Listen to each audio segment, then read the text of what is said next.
बृहस्पतिवार 27 अप्रैल को नई दिल्ली स्थित राजेंद्र भवन में भारत नेपाल मित्रता सेमिनार का आयोजन किया गया। साथ ही पर्यावरण और संस्कृति को बढ़ावा देने पर जोर दिया गया। यह कार्यक्रम फोरम ऑफ ग्लोबल कल्चर से एंड एनवायरनमेंट और Nepal India world friendship association के द्वारा आयोजित किया गया। कार्यक्रम की शुरुआत में सांस्कृतिक और स्वास्थ्य पर जागरूकता को लेकर रंगारंग कार्यक्रम पेश किया गया, जिसे सरकार द्वारा सम्मानित कलाकारों ने पेश किया। 70 वर्षों से देशी घी से बनी परंपरागत बलूशाही और मिठाई नमकीन के लिए मशहूर Bhagat ji sweets house, Tatiri, Meerut road, Baghpat और लक्ष्मीनगर, दिल्ली असली पहचान के लिए फोटो देखिए। कार्यक्रम में नेपाल से आए मेहमानों द्वारा नेपाल भारत के संबंधों को और बेहतर बनाने के लिए दोनों देशों की सरकारों और व्यक्तियों से अपील की है और कहा कि संस्कृति, प्रकृति से लेकर अध्यात्म को लेकर दोनों देशों में समानता है, इसलिए दोनों देशों की सरकारें संबंधों को मधुर करने के लिए दखल दें। नेपाल से आए मेहमानों ने बताया कि दोनों ही देश देवभूमि है। नेपाल भारत का एक पौराणिक पड़ोसी है और सदियों से चले आ रहे भौगोलिक, ऐतिहासिक, सांस्कृतिक और आर्थिक संबंधों के कारण अपनी विदेश नीति में एक विशेष महत्व रखता है।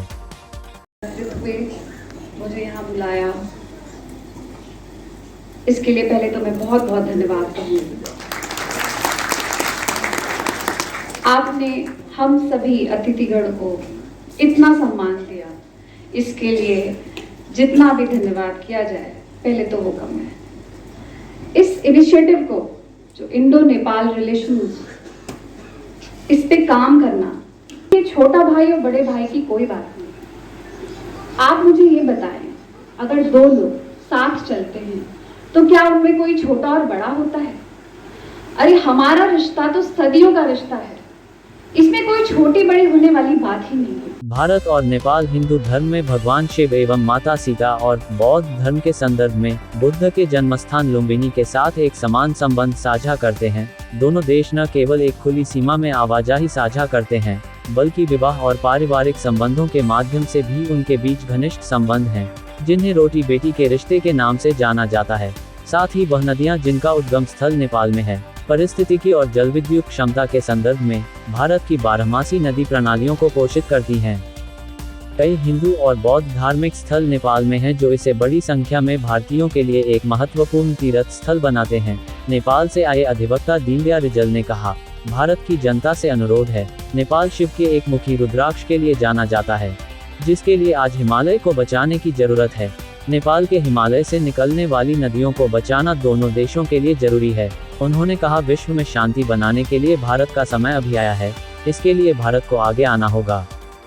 दुनिया में भारत का शासन हो। उन्होंने कहा, भारत की संस्कृत भाषा एक वैज्ञानिक भाषा है। नेपाल भारत की संस्कृति भी संस्कृत से है। इसमें अध्यात्म है, इसमें विज्ञान है, इसमें भाव है। इसे आगे बढ़ाने की आवश्यकता है, लेकिन ये दुर्भाग्य है, आज भारत नेपाल में संस्कृत की पढ़ाई ना के बराबर होती है, लेकिन विदेशों में संस्कृत को महत्व मिला है। वही फोरम ऑफ ग्लोबल कल्चर से एंड एनवायरनमेंट के अध्यक्ष विशाल जैन एवं जाने माने पत्रकार अशोक श्रीवास्तव द्वारा दोनों देशों में पर्यावरण, संस्कृति और मैत्रिक संबंधों को बेहतर करने के इस प्रयास को आगे भी जारी रखने में जोर दिया। इस कार्यक्रम में जाने माने समाज सेवी देवेंद्र आर्य, जो भगत जी स्वीट्स हाउस के निदेशक है, द्वारा समर्थन दिया गया। कार्यक्रम में सैकड़ों की संख्या में पर्यावरण, संस्कृति और भारत नेपाल के मैत्री संबंधों को बेहतर बनाने को लेकर शामिल रहे। प्राइम टाइम न्यूज हिंदी, नई दिल्ली से अर्जुन सिंह की रिपोर्ट।